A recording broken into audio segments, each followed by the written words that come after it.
Would you like to know how to communicate effectively? If so, this video is for you. But first, for more videos just like it, be sure to subscribe.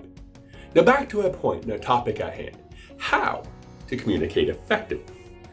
Well, as you know, especially if you've been Googling this topic and looking for this skill, this ability to improve your ability to communicate, you'll find there's a number of different angles in which you can approach it from. So I'm gonna pick 2, maybe 3 as a bonus, and we'll see if we can add some incredible insight and ahas. But first, do you mind if I tell you a little bit about myself so you know where I'm coming from and see if you're a little bit like me and we have something in common? Yeah? Okay, maybe you hear my accent? See, the truth is, if you don't know, it's actually a speech impediment. As a young child, I was deaf, couldn't hear, couldn't speak. It took years before I could learn how to speak English. In fact, it was about a decade of speech therapy and about a dozen surgeries on my ears. Fortunately for me, my parents they noticed that I loved magic, absolutely loved card tricks, abracadabra type of stuff, right? They hired a magician to teach me, and it was through my love of magic that allowed me to start facing my fears and learning how to speak, eventually going into becoming a master magician, performing for Justin Bieber, The Dragon's Den, Lennox Lewis, Bill Kazmaier, etc. From there, stepping on stage and becoming a national speaking champion. All this from a shy little boy who hid behind his mother's leg or would never go in front of more than 2 people at a time. So learning how to communicate effectively was a powerful tool that I have been learning over the years. Would you like some insights, understandings, maybe a couple of ideas or techniques that have worked for me, and who knows, maybe they'll work for you too? Yeah, if so, just do me a favor, type communicate down below. All right, just type it into the chat box, communicate. Now, I'll be happy to give you some techniques. So the first one, this comes from Stephen Covey, the book 7 Habits of Highly Effective People. It's the desire to first make sure that you hear them before they hear you. And at first, what was his wording? His was along the lines of first strive to understand before being understood. So that's the first technique for being an effective communicator. If I'm sitting here trying to tell you something and tell my point to you, whether this is in business, a discussion with my partner in life, or maybe a colleague, business or personal, doesn't really matter. If I'm trying to get my point across to you and you're trying to get your point across to me, neither one of us are ever going to succeed or achieve our goal. Make sense? Yeah. So how do you change that? Well, the first step is by asking questions, making sure someone feels heard. Once they feel heard, reassuring them that they are heard by repeating back to them what they said. So that's technique number one of the biggest ones I used early on. All right. But let's try this from a different example. If instead of me trying to speak and communicate and trying to share, I ask a question, just as an example, and you give me your answer, and I respond back. So with what you're saying is, and I repeat back to you with a slight twist, my own understanding of it, and you say yes. Now you feel heard, right? Now we can continue the conversation. Now we can go down the path. But how does this relate to business, for example? Because I'm a sales coach, I'm a team coach. I help teach leaders how to unite your team behind your mission, behind your purpose, behind your value, whatever it is that goal is, how to get your team excited behind it and moving forward so everybody's working in the same direction. Well, how would this effective communication work in that way? Well, one is if I have an obstacle or I have a challenge, let's say I have a goal or an outcome I'm trying to achieve, right? I come in front of my team and I say, here's the outcome. Here's what we're trying to achieve. Before I share with you my ideas, is there anything else I'm missing that would be a challenge that we face here? You know, in order to achieve this goal, do you have any insights? Yeah. Oh, so what you're saying is our challenge is this and this and this. Yeah, great, thank you. Anybody else? Yeah. Oh, so you're saying that the obstacle you face is actually a technical issue. Okay, great. Thank you. Anybody else? Yes, thank you. Now that the team has felt heard, do you think they're more likely to hear what it is you have to say? See, the biggest challenge most people face is they're stuck in their head.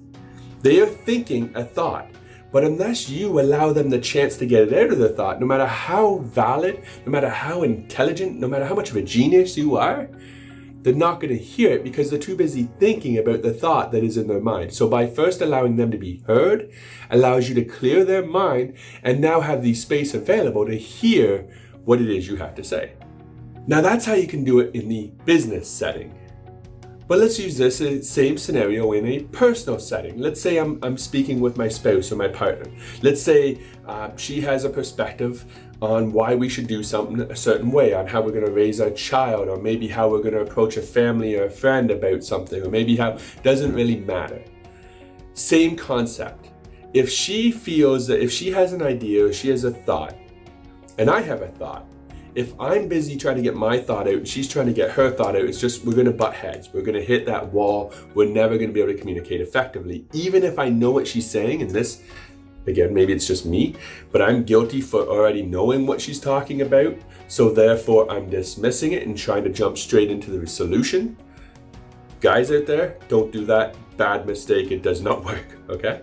If, however, I ask a question, I get clarity on her idea, confirm I understand her idea and she feels heard, then go, that sound, well, you know, sometimes it's a great idea, right? I love it. And it's like, you know what? That's better than my idea. Let's do that. We just save time.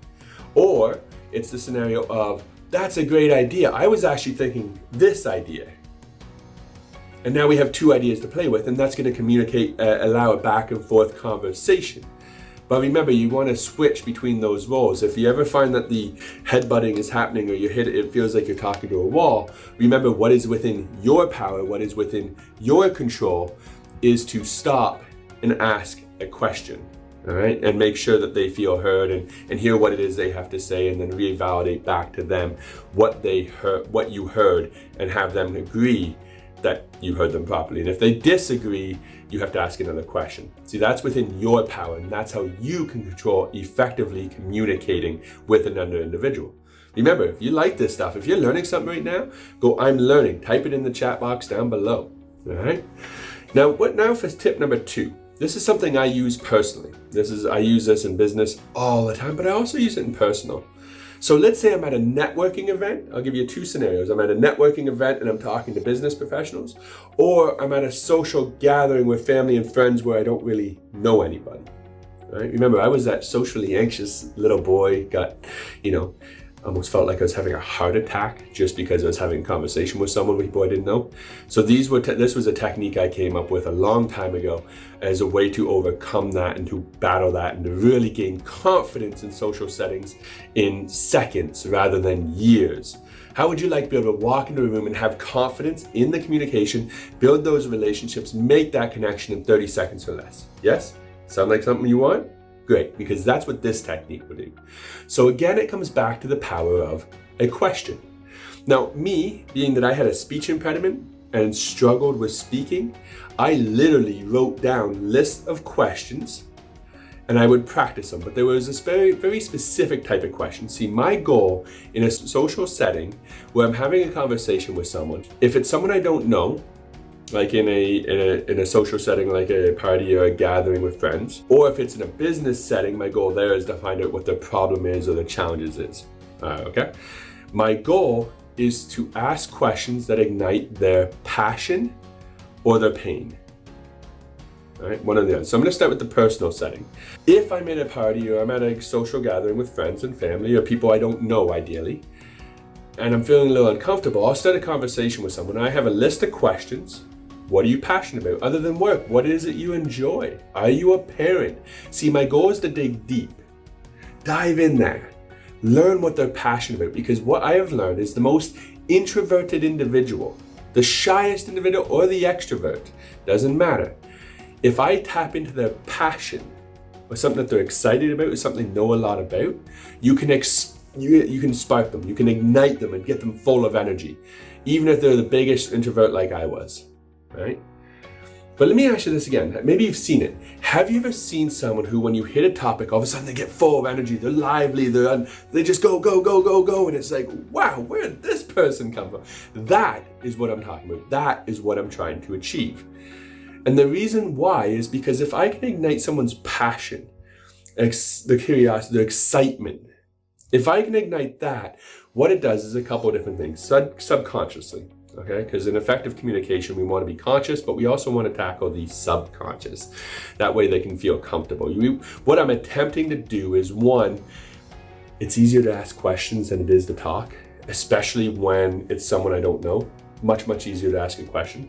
But two, by asking questions and finding what they're passionate about, it establishes something we have in common. Even if I know nothing about it, let's say it's fashion. I know nothing about fashion. I can still ask questions and learn and get curious and be engaging in that communication or in that conversation. And by them getting excited and full of energy, it now creates a lively conversation that likely will draw other people in and make for an even bigger and better conversation. The other thing it does, though, is subconsciously it sets that person at ease. It disarms their anti-anxiety or their antisocial tendencies. Because as soon as they have that connection with you, we bond. We build that connection, we bond over something, even if it's as simple as a conversation. And once we do that, it puts both of us a little bit more at ease and allows us more to be ourselves and to be a little bit more relaxed. And that is where real communication comes in, is by dismantling that anxiety in ourselves and removing that tense feeling in ourselves and in the other individual. So by finding something they're passionate about, you can disarm that, build that connection, and now start being a little more connected with who you really are in that back and forth conversation. But now let's use this in a business setting, right? Especially for those in the business world. But you can still relate it back to personal. You'll see how in just a moment.